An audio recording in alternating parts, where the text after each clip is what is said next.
man, ya woman, oh man, ya mama, Kenny baby, what's up, ya warren, one some, one in pa, as I dip of you, Yamo Yambera,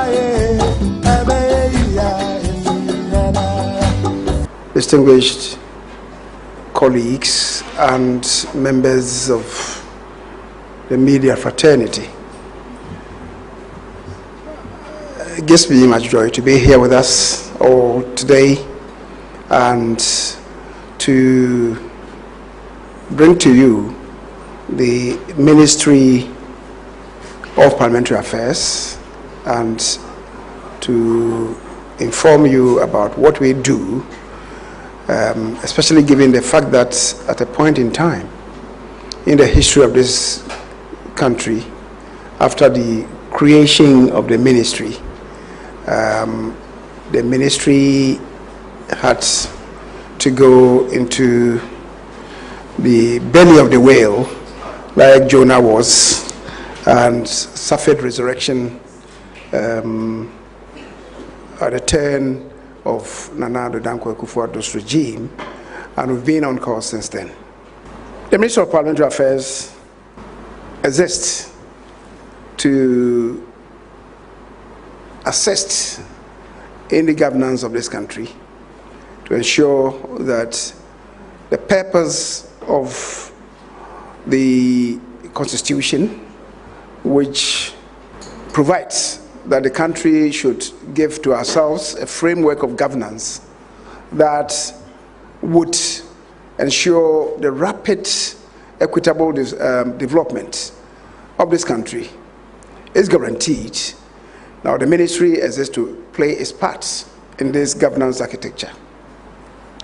The ministry facilitates, it coordinates, monitors, and evaluates strategies which will build consensus for the execution of government business in Parliament through the deployment of skilled human resources and modern technology to enhance the legislative process.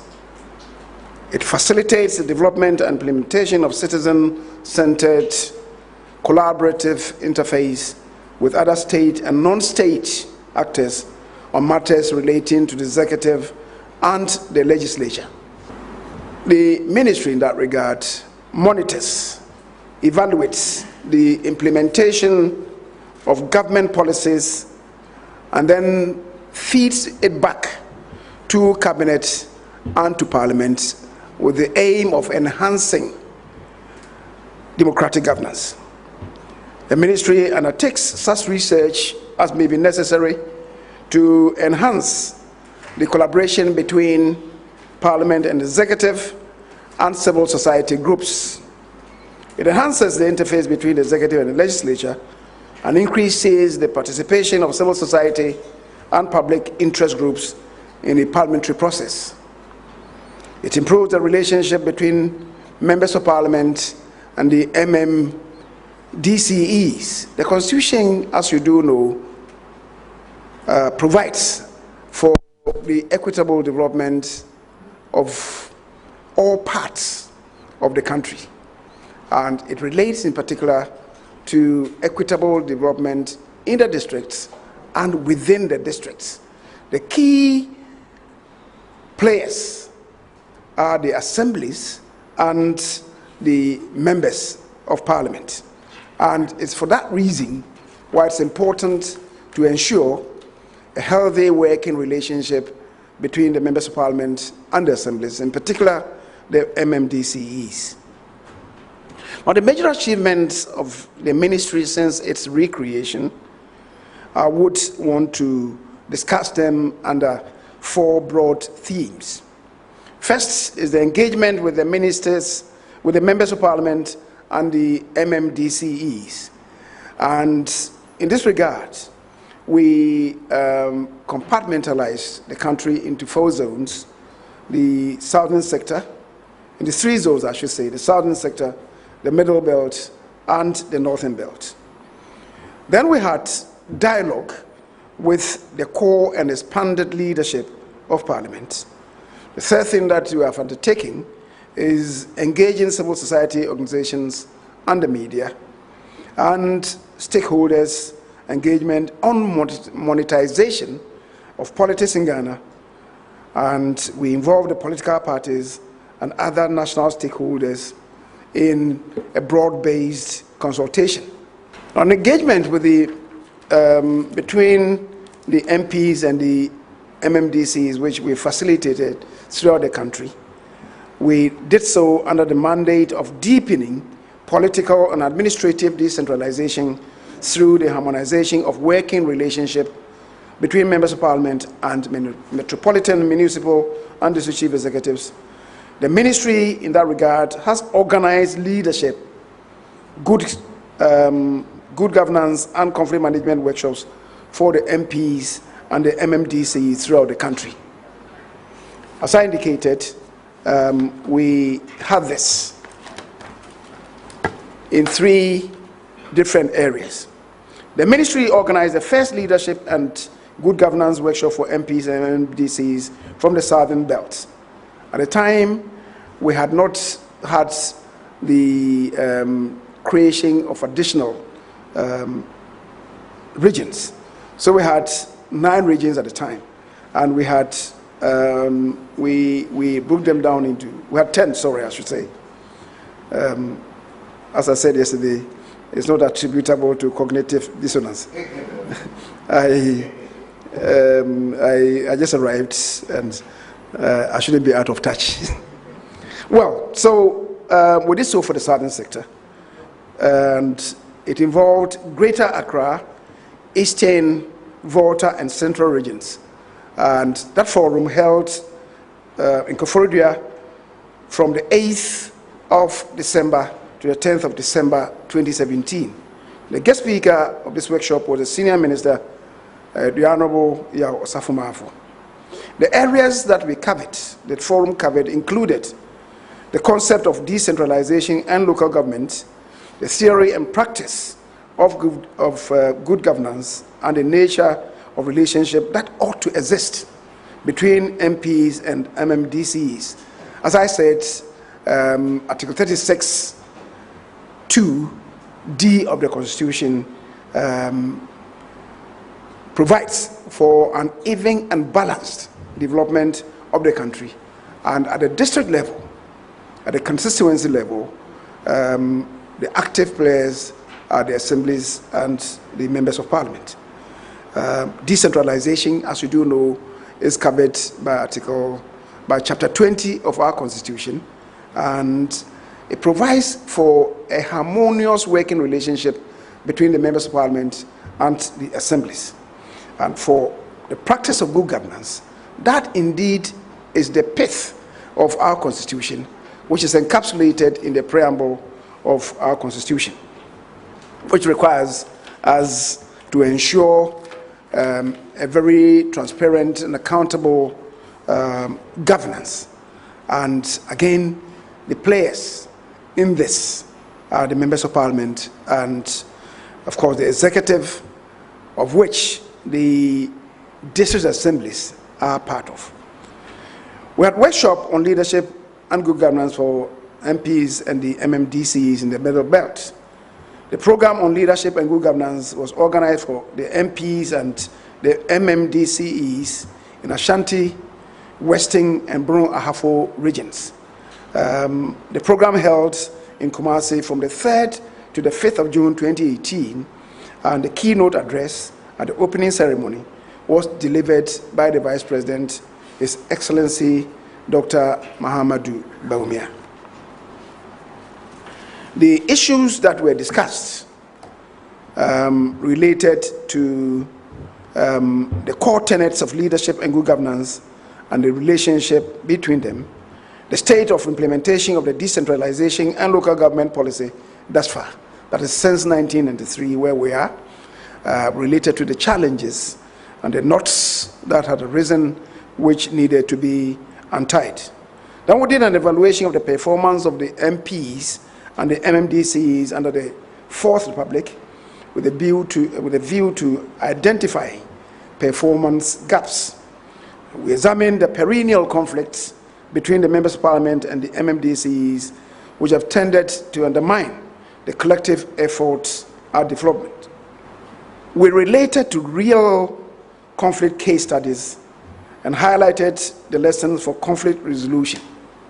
The workshop on leadership and good governance for MPs and MMDCs also held in the Northern Belt, which involved the then Northern, Upper East and Upper West regions. It held in Tamale, and it was under the theme Enhancing Leadership for Good Governance. The President of the Republic, Nana Addo Dankwa Akufo-Addo, delivered the keynote address. The program attracted a number of ministers, including in particular the Minister for Local Government and Rural Development and the Minister for the Interior. The following areas engaged the attention of the ministry during the workshop: a conceptual review of the nexus between leadership and good governance. The following essential ingredients of leadership and good governance featured: 1, the context of political leadership in Ghana, the core ingredients of effective leadership, and the relationship between leadership and good governance were thoroughly discussed. The justification for leadership and good governance definitions, techniques, qualities, and functions of leadership were also treated. The general relevance of governance and leadership to the sustainable development of Ghana were matters that were also covered. The major issues that emerged from these workshops are the following: that there is a collaboration between the Ministry of Parliamentary Affairs and National Commission for Civic Education to intensify public education on the role of members of Parliament and the MMDCs. Because till date, there are many people who do not really appreciate the constitutionally defined functions for members of Parliament and that of the district assemblies represented by the MMDCEs. The second thing that came to the fore was that political parties need to review their policies and the processes and procedures relating to the choice of parliamentary candidates to reduce the very high attrition rate of members of Parliament. Noting that in the business of Parliament, on the average, the longer a person stays in Parliament, the greater the quality, or if you like, the value addition that he or she introduces or garners to improve democratic governance. The third matter that emerged was that in the appraisal of the MMDCs by the Ministry of Local Government and Rural Development, their relationship with the MPs is measured as one of the criteria, since conflict, wherever it is, affects local development. Fourthly, that political parties have a role to play in dealing with conflicts between the MPs and the MMDCEs. Fifth, that the practice of the appointment of 30% of assembly members by government be deliberated upon much more seriously and possibly reviewed to reduce the political patronage that characterizes this process.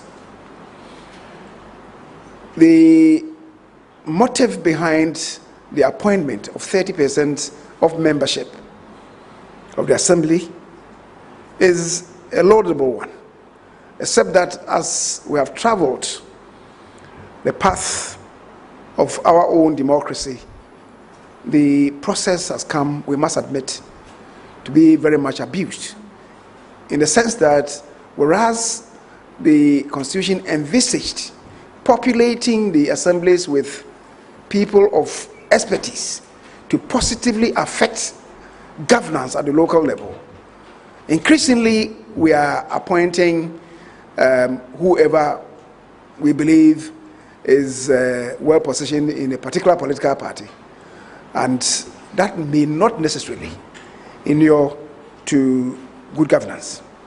Sixthly, that the security of tenure of MMDCs must be ensured to promote increased productivity, because if the one is assured of his or her own security of tenure, he becomes better focused. These things we did before the present government came in with this introduction of the process to amend the Constitution to ensure that MMDCs are elected by universal adult suffrage, unlike what is done now, that is allowing the assembly members to do the election. So we fed back our own outcomes to government, and I don't want to say that it is what we did which has occasioned this, because I know that the current government, as part of its manifesto, had already made this bold declaration. However, if these things also happen and feed into the process of taking a decision, one then is much more comfortable in knowing that we are on a sound track.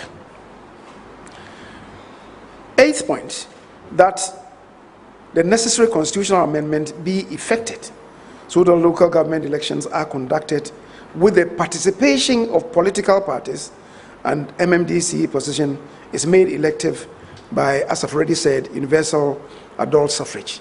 These outcomes were already, by the workshops that we conducted, they had come to the fore. As I said, we fed them to the appropriate authorities.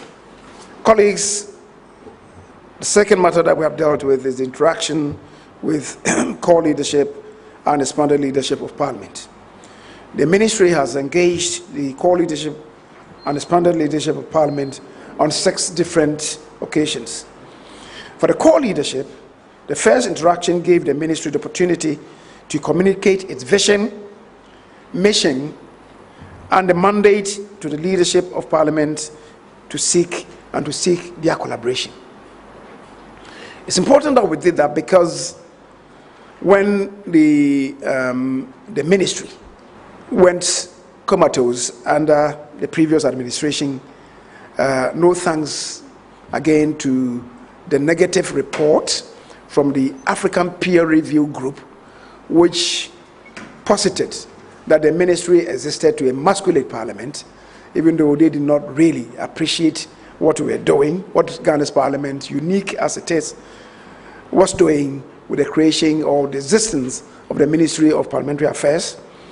We needed, in that respect, having suffered a second birth, to be open and transparent with the leadership of Parliament to, as it were, justify the existence of the Ministry of Parliamentary Affairs. Let's not forget that the ministry existed at the very outset. It was introduced at the very outset of the Fourth Republic, that is in 1993 January.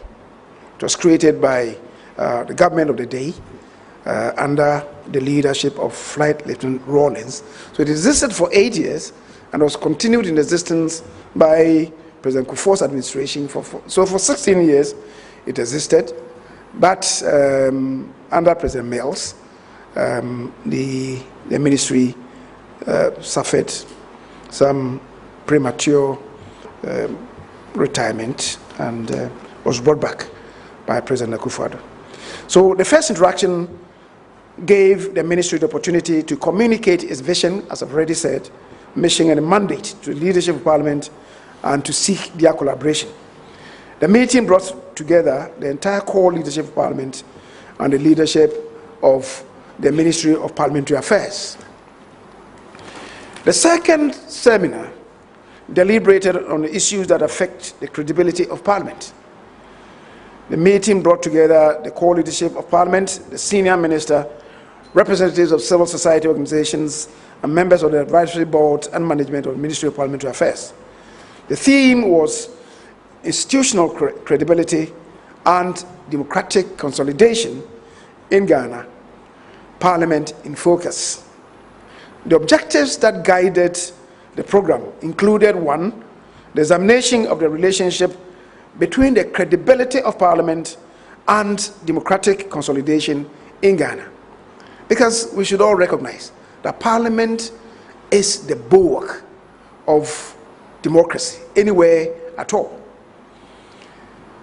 Whenever we have suffered coups in Ghana, of the 3 arms of government, let's not forget, it's only Parliament that is prescribed. The executive, however it's called, exists in one form or the other, whether it's a revolutionary government, whether it's a constitutional government, whether it's a redemptive government, or whether it's a liberationist government. All of them are the executive, which assume various characters and features. They remain the executive. The judiciary also remains. It's never prescribed.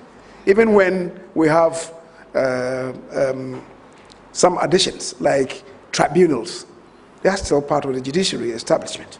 But Parliament is the only institution that is prescribed. So we examine the relationship between the credibility of Parliament and democratic consolidation in Ghana, and reviewed Parliament's mandate in nurturing a credible institution as a prerequisite for the consolidation of democracy. Because wherever Parliament is not strong, democracy is incomplete. And indeed, democracy is dealt a mortal blow if Parliament is reduced in its power or in its operation. We examined the challenges confronting Parliament and parliamentarians, which affect the integrity of the institution and indeed the integrity of members of Parliament.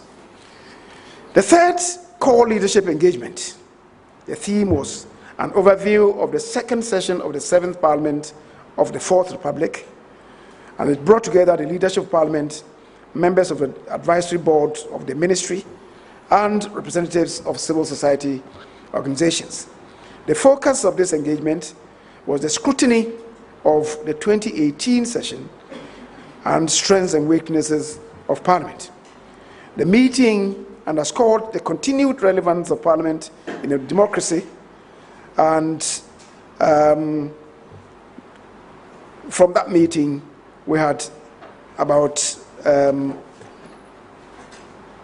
5 main issues coming up for further interrogation. 1, it enabled the participants to undertake an introspection of the performance of Parliament and help the ministry to seek the collaboration and support of the leadership of Parliament.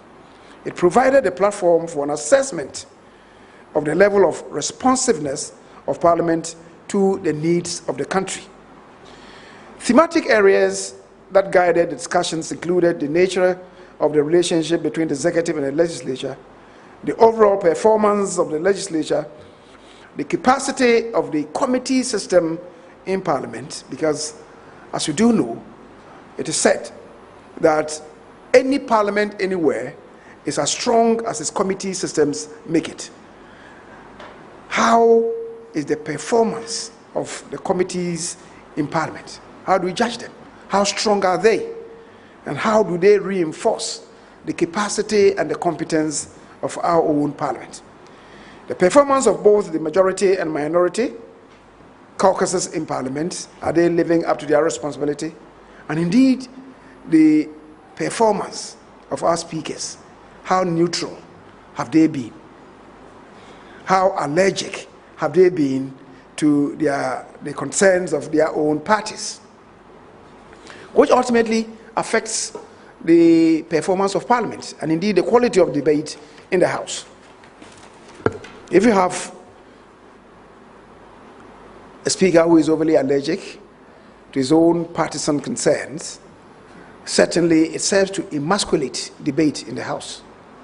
And that then would not help Parliament grow.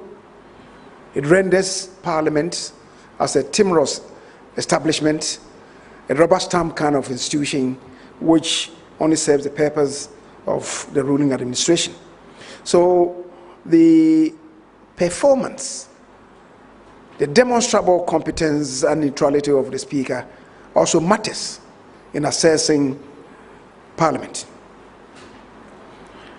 The fourth meeting with the core leadership interaction was under the theme Sustaining Ghana's Democracy, a review of the first meeting of the third session of the 7th Parliament of the Fourth Republic. The meeting largely achieved the following objectives. One, it reviewed the performances of Parliament and identified the major strengths and weaknesses of Parliament. It explored areas of further collaboration between the Ministry of Parliament, the Ministry of Parliamentary Affairs and Parliament. And third, it discussed the urgency of developing a holistic framework for the assessment of Parliament and parliamentarians. We've seen many people and institutions come up with their own assessment of parliamentarians. Oftentimes, it doesn't serve the purpose, because if you want to assess members of Parliament, you want to really relate to the functions of Parliament. What are the functions of members of Parliament? They perform representational function. How do you assess that function of Parliament or member of Parliament? What discourse that happens in Parliament, deliberation, the deliberative functions of members of Parliament? How do you assess a member, a typical member of Parliament, in the performance of this function in Parliament? By deliberation, we transmit information to the people of this country in order to position them to make informed choices when the time arrives for making of choices, especially during elections.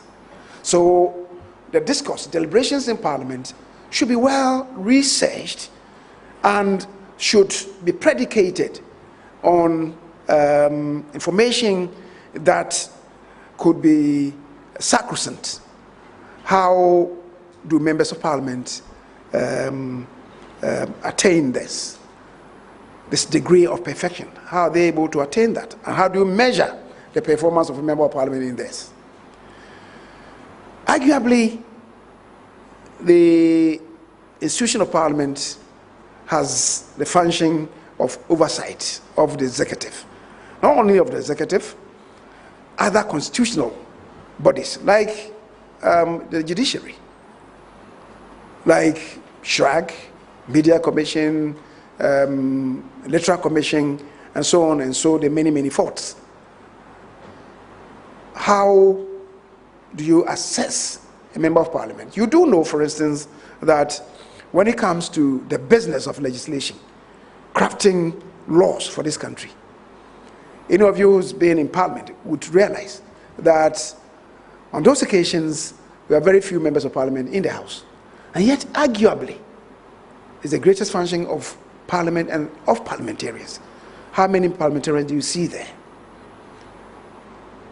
Oftentimes, when it comes to making laws, we don't see more than 50 people in the House. And of the 50 that you may see, the business of crafting the legislation would rest on not more than, let me say, 20 people in the House, or the 275. What is the reason for this that we are seeing? So we had to go into all this. And if you want to really assess a member of Parliament, these are the necessary ingredients that you should use, the assessment tools that you use.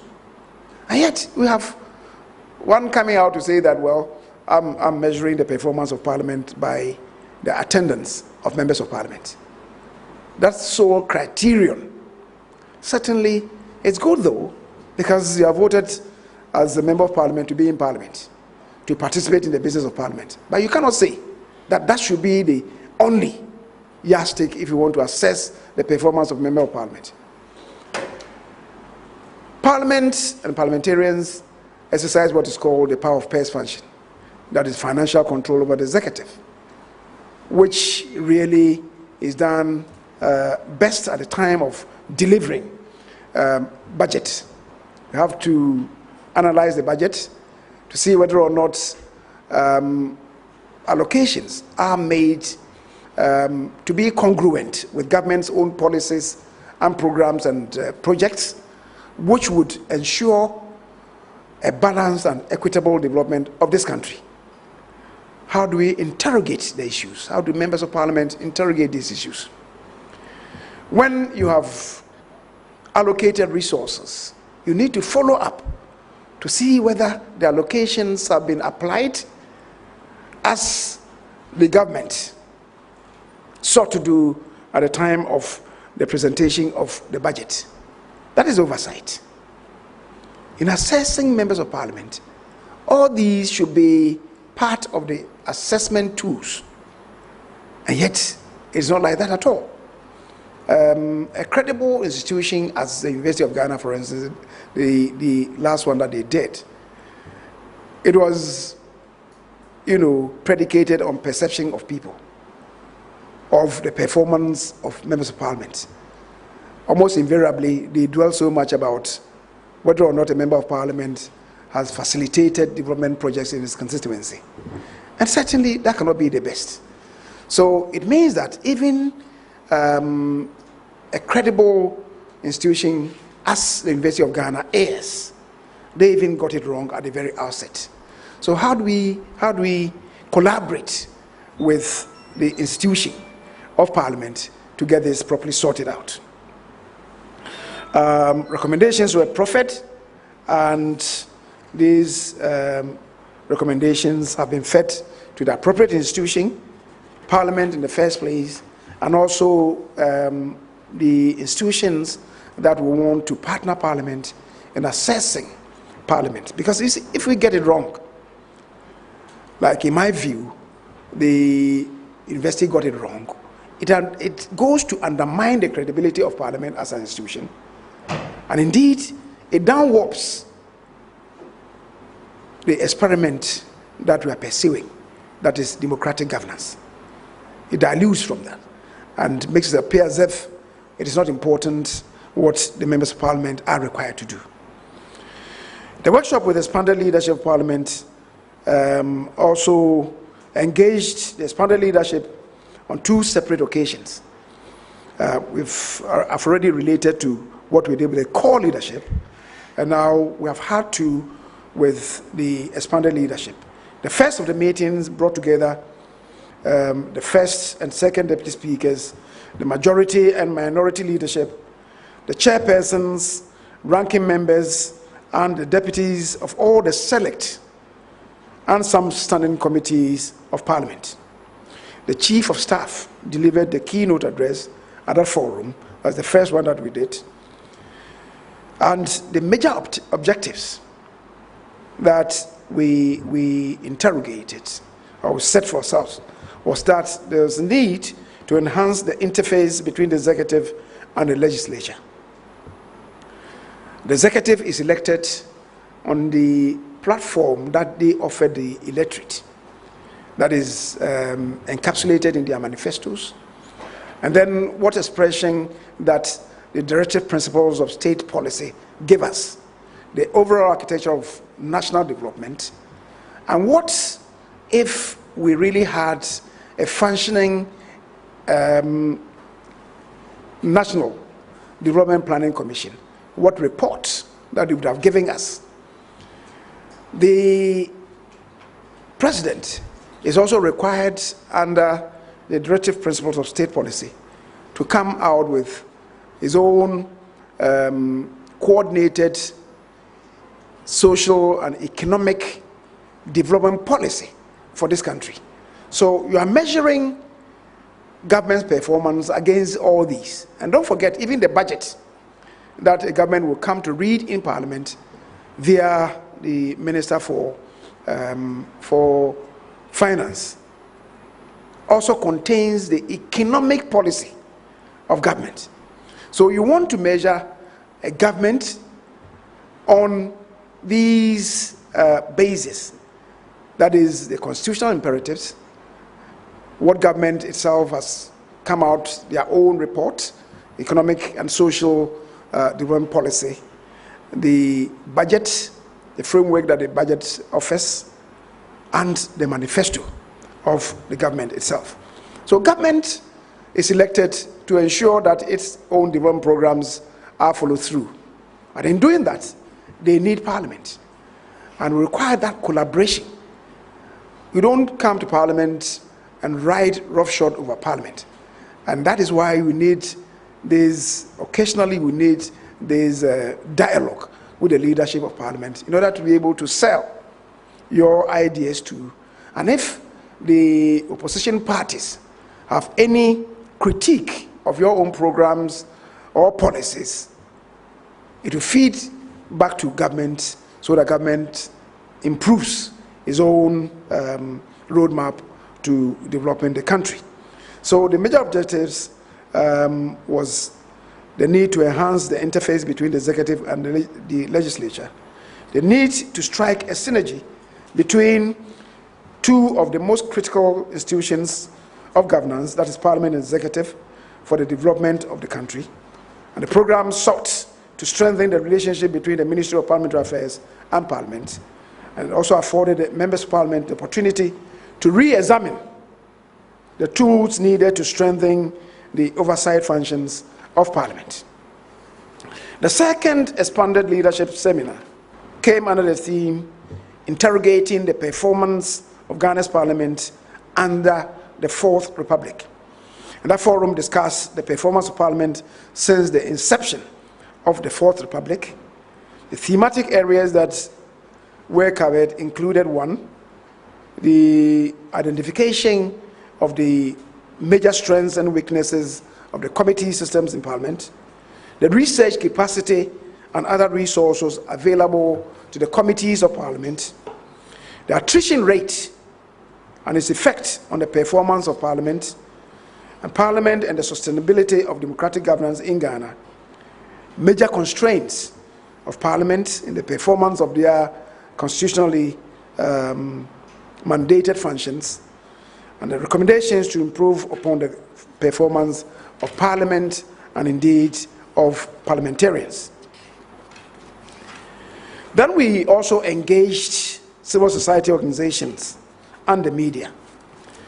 The ministry's program involving civil society and the media were aimed at promoting their participation in the policy making and implementation process, because a government represents the people, and the ideas of the people matter in formulating a policy of government. I told you that I've been away for some time, but yesterday in the afternoon when I returned back to base, from the airport I had to rush from the airport to chair a cabinet committee meeting. On my way from the airport to the meeting, I was listening to some radio discussions, and I heard many voices on a program that allegedly is going to be unveiled by the Ministry of Education. People were talking about it, all manner of people making their own contributions, informed and uninformed. But it's good for the system. You sieve and take what is good for the country. So that is how policies are supposed to be affected by the general populace. And the ministry exists to provide this platform for sharing ideas. And that is why we occasionally have these interactions with civil society organizations and the media. The meeting, as I said, helped the members of Parliament and civil society organizations to interface in discussing issues of national importance. And the last one, which we did at the time, the government was about introducing the Vigilantism and Related Offences Bill. So we used the opportunity to tickle civil society organizations in order for them to make their own ideas known to us, to the ministry. And at the time, we had also just finished dealing with the Right to Information law, and the media in particular wanted to know how it was going to be implemented into next year, January, when after the passage of the Appropriations Act by Parliament this year, what the implementation would look like. And we dialogued on that one as well with the media. We had an engagement with civil society on the contribution of Parliament to democratic development under the Fourth Republic. Civil society organizations everywhere, as we do know, are raising issues to enhance good governance, especially in matters relating to accountability and transparency, corruption, policy slippages, and the relational balance or imbalance of power between the executive and the legislature. The participation of civil society organizations in policy formulation process is necessary, as I've already indicated, to enrich the content of policies and programs and promote public ownership of same. Because if you're a government and you want to introduce any policy or program and you don't have a buy-in from the populace, certainly implementing that program or project will be dealt a mortal wound at the very outset, which is why it's important to factor in the concerns of the populace in making these programs and policies.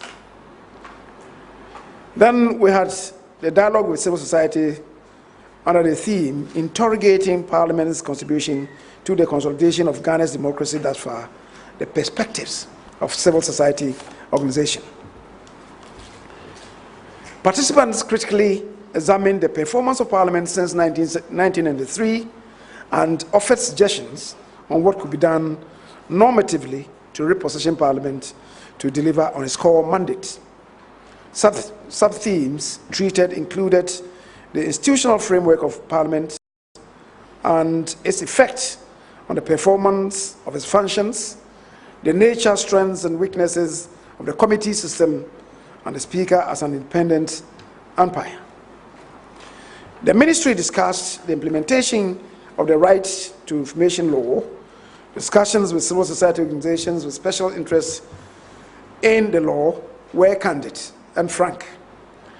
The Ministry considered the interactions with civil society organizations on the ITI law as timely, and these constitute important stakeholders in the implementation process. The program succeeded in examining the institutional mechanisms for the implementation of the ITI law and discussed the challenges and prospects of the implementation of the ITI law, and examined the contributions civil society organizations could make towards the successful implementation of the RTI.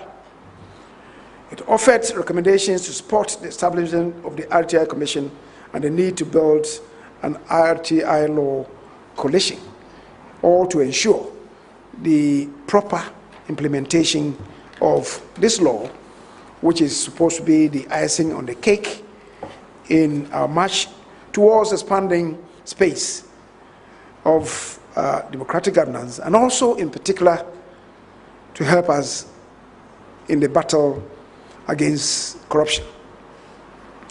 The Ministry collaborated with Parliamentary Network Africa, the Parliament of Ghana, and the Center for Democratic Development, CDD. The Ministry partnered PN Africa, CDD, and Parliament to undertake a review of the first meeting of the third session of the 7th Parliament of the Fourth Republic.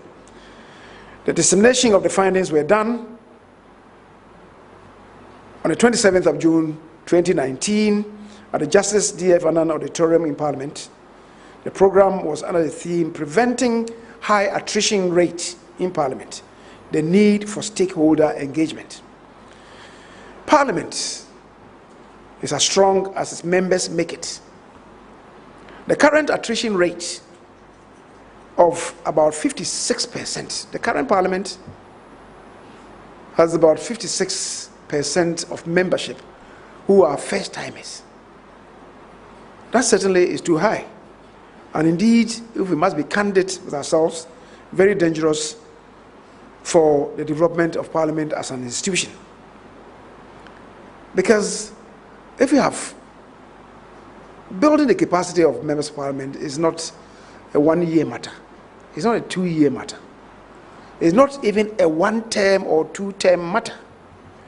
Oftentimes when we have had orientation courses for members of Parliament, even 2-term, 3-term members of Parliament will ask you questions that you think are very fundamental that maybe only first-timers will be asking.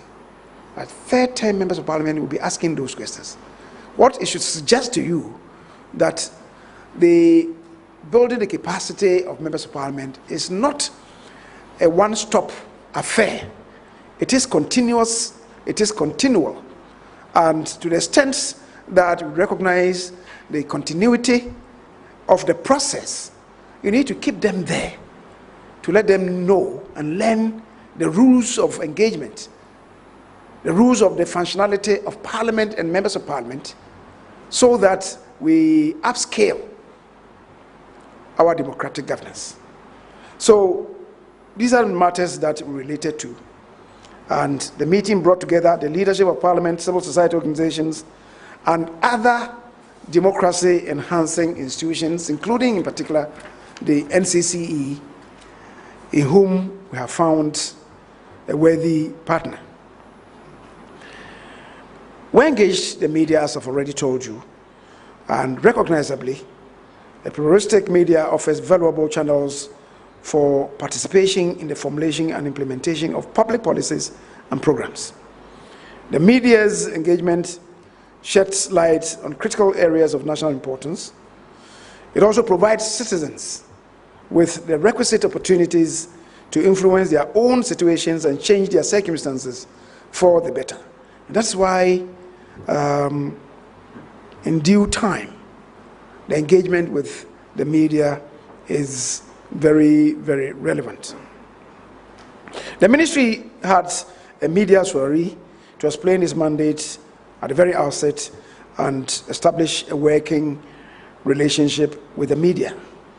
The ministry, in collaboration with the Parliamentary Training Institute and the Parliamentary Network Africa, organized a training program for media practitioners on the role of the Minister of Parliamentary Affairs and his relationship with Parliament.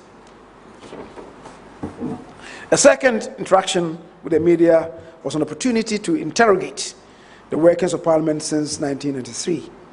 The presence of the leadership of Parliament at the forum provided journalists the opportunity to ask very critical questions of the leadership of Parliament. The generally candid and dispassionate tone that governed the discussions gave ample indications of the democratic maturation of the participants. The platform was unique as it succeeded in deepening participatory democracy. The ministry also had a dialogue with senior media practitioners on the menace of political vigilantism in the country. That was before the passage of the bill. The ministry's dialogue with the media sought to elicit their own support in curbing political vigilantism in Ghana. The dialogue discussed, among others, the concept of vigilantism and its history in Ghanaian politics, identified the causes, consequences, and sources of funding of vigilante activities in the country, and assessed the adequacy or otherwise of the existing and proposed legal frameworks to address the menace, including the Vigilantism and Related Offences Bill 2019, which you do know has ultimately been passed by Parliament. It also examined the nature of political support from both government and opposition political parties in addressing the menace of vigilantism. The meeting that we had further identified the various contributions and interventions the media could make to address the menace of vigilantism. The ministry also had a stakeholders engagement on monetization of politics in Ghana. Political parties and national stakeholders consultation we had. The ministry engaged the primary stakeholders to address this potentially democracy derailing phenomenon.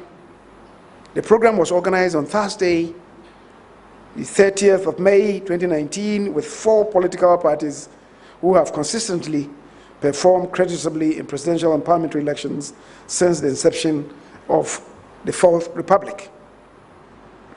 The level of monetization of elections and politics in Ghana, we must all admit, is unsustainable. The meeting discussed, among other things, 1, the inadequacies of the existing modes of conducting primaries by the political parties.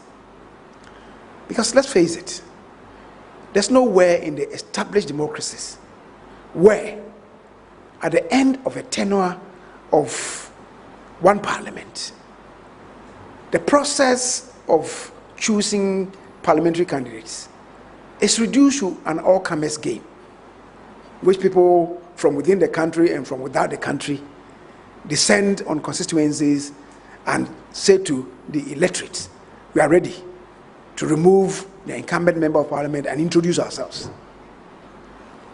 And when you ask some of them, oh, there's no development, oftentimes that's the refrain, there's no development in the constituency. I want to be there, the representative of the constituents, and to ensure democracy, to ensure development. I remember one lady that I encountered some time ago said to us that, her constituency is a poor constituency. The parents could not afford to buy school uniforms for them. So if she was elected, the member of parliament, she was going to supply school uniforms to all the primary school children in her constituency. Is that the function of a member of parliament? And yet, she was so passionate about that. So going forward, I believe that we need to come together to really provide the roadmap to ensuring that as a country and as political parties, we conduct primaries that would select appropriate persons to represent the constituencies and represent the institution of parliament, and then be able to perform the functions so defined by the constitution as the functions of members of parliament. The meeting also reviewed the various strategies to strengthen internal party democracy. There's no democracy anywhere in the world. I'm talking about internal democracy of the political parties that is not guided and guarded in a way. There's nowhere in the world. And yet, in Ghana, I think the political parties want to demonstrate to all of us that they are more Catholic than the Pope. The meeting discussed and indeed examined the causes and consequences of monetization of politics in Ghana. Because where we are going, if care is not taken, Parliament may be populated in the foreseeable future by people with fat wallets and people with lean purses who may be very credible, very intellectual, and who may be able to serve the cause of this country, may be relegated to footnotes, and money bags will take over our democracy. Wherever the monies will be coming from, nobody can tell. But you and I can only conjecture. The meeting provided some concrete recommendations to curb the monetization of politics. Finally, we had a national stakeholders consultation on monetization of politics. And we had a stakeholders dialogue to interrogate the monetization of politics with a view to implementing mutually agreed procedures. This engagement was sequel to the Thursday, May 30th program with the 4 political parties who have consistently done well since the Fourth Republic. The growing trend of monetization in the country's electoral process has reached alarming proportions, we must all admit. It has reached the level of a national crisis. Distinguished colleagues, if we have a system which is dominated by monocracy, I keep telling people that nobody is into politics as a father, or if you like, a Mother Christmas, right? Politics is not a matter of religion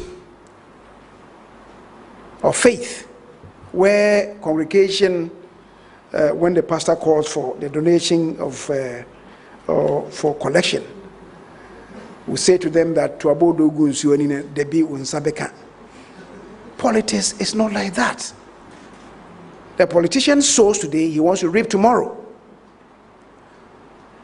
These days, we are talking about curbing corruption, or at least the perception of it in the system.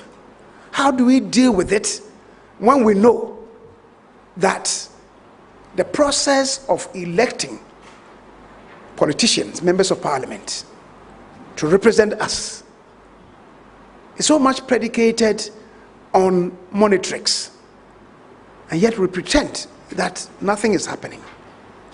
We can't, I submit, that we can't deal with corruption if we don't confront this reality.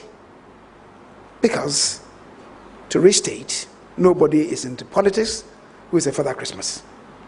We had a national stakeholders consultation, I've told you.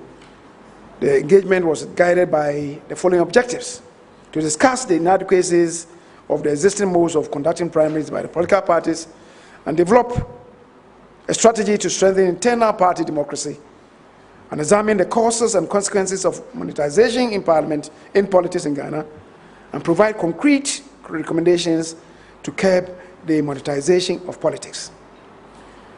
You see, if you look at the Constitution, I think it's Article 58.9. It's Article 58.9 of the Constitution, which, with respect, let me see, Article 55.9. It provides, and I quote, "The members of the National Executive Committee of a political party shall be chosen from all the regions of Ghana." That's Article 55.9.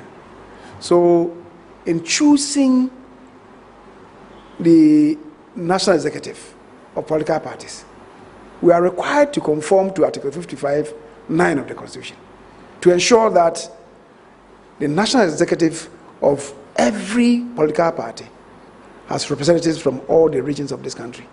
By these elections that we do, how are we able to satisfy this constitutional imperative? I'm not able to do that.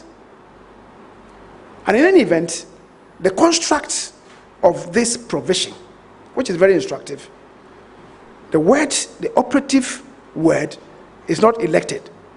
It says shall be chosen. Of course, election is part of the means of choosing, but acclamation is part of the means of choosing, right? So that's why I'm saying to us that democracy is guided and guarded. And who says that by this resort we are not being democratic? The chairperson of the Conservative Party has been chosen by the current Prime Minister, right? The chairperson of the Republican Party was appointed to that office by Donald Trump 3 days after he himself was elected. Equally so, the chairperson of the Democratic Party. That is how chairpersons are chosen everywhere in the established democracy. In Ghana, a person vying for the chairpersonship, the chairship of a party, will have to traverse the entirety of this country. And you think that person is a Father Christmas? He moves from Zuarungu to Elubo, from Aflao to Kore, to Boga, to Sankasi. And when he's going, he's not going alone. He has his own team.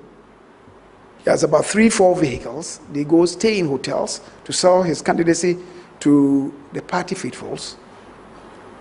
If you do the calculation on this exercise, the person spends billions of Ghana cedis. You think it's a Father Christmas? Colleagues, fellow citizens, let's wake up to the reality of our times. We are promoting corruption. The NDC is guilty, the MPP is guilty, all the political parties are guilty. I remember when we held our own National Delegates Conference at Kofodia, the British MP who came there, relating to what we were doing, he said to us that we are spending too much time and resources looking inwards when you should be spending much more time thinking through policies and programs to develop your country. How did we react? Going forward, how's the MPP going to reposition itself? How's the NDC going to reposition itself? The PPP, PNC, CPP. Let's relate to Article 55(9) of the Constitution. And if, by extrapolation, we do so in the process of choosing our own parliamentary candidates, we would not have offended the Constitution in any manner. So the forum, as I said, we brought together democracy-enhancing civil society organizations, student leaders, traditional rulers, the National Peace Council, independent governance institutions, including NCC, the Electoral Commission, the security agencies, former members of parliament, former ministers, the media, and other stakeholders in Ghana's democratic development. We brought also the political parties, the leadership of the political parties, our development partners, members of the diplomatic corps, and the academia. We wanted to dialogue on these main matters. And I think the outcomes were really, really commendable because people rose up and addressed these issues frontally. That we have been on this journey for quite a while. We must do serious introspection to positively affect our democratic governance. The Ministry of Parliamentary Affairs, by way of conclusion, is positioned to support Ghana's democratic transformation by, among other things, supporting the deepening of democratic governance, to assisting the enhancement of political and administrative decentralization through the harmonization of relationship between MPs and the MMDCEs, and ensuring the harmonization of relationship between Parliament and the Executive, for facilitating the demystification of the perception of executive dominance, 5, promoting the general consensus around the fundamental issues of national development, and 5, encouraging the participation of civil society organizations and the media in the shaping of public policies in order to secure for ourselves and posterity the blessings of liberty, equality of opportunity, and prosperity as captured in the preamble of the 1992 Republican Constitution. Ladies and gentlemen, I've spoken to the remit of the Ministry of Parliamentary Affairs, and if you allow me, I'll bring the curtain down on this and allow for questions and answers. Thank you very much.